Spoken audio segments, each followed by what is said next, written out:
Hey there, it's St. Louis Post-Dispatch restaurant critic Ian Frobe, back with another off-the-menu video digest of my reviews brought to you by Midas. This week I visit Cucina Pazzo in the Central West End. This restaurant opened in November. It's from the same team that brought you the Tavern Kitchen and Bar, a very well-received restaurant in Valley Park, and by the Shack Pub Grub in Midtown, which is a fun college dive bar with really good food. Cucina Pazzo, first of all, get this out of the way, takes over the space formerly occupied by Duff's, the Central West End institution. You'll recognize the bones and the layout of the old place in Cucina Pazzo, but it's been definitely given a new look, cleaner look, brighter look, and a gleaming new open kitchen, which certainly won't resemble anything in Duff's. The menu is very expansive.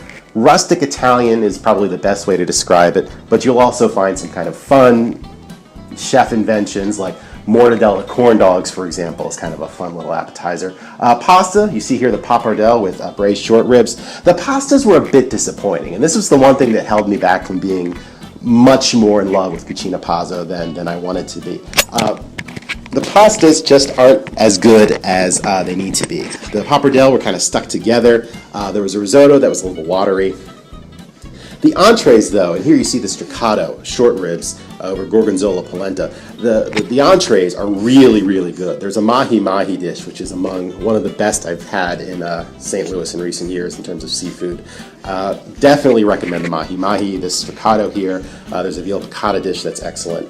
Really, the makings are there for an excellent restaurant. But as an Italian restaurant that doesn't quite have its pasta down yet, I can't quite give it a wholehearted endorsement. But still, it's a very good new restaurant, worth checking out, and I think it's going to be a great addition to the Central West End in the long run.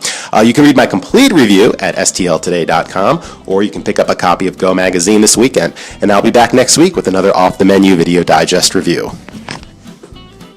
Brought to you by Midas. They'll tell you what you need and what can wait. Trust the Midas touch.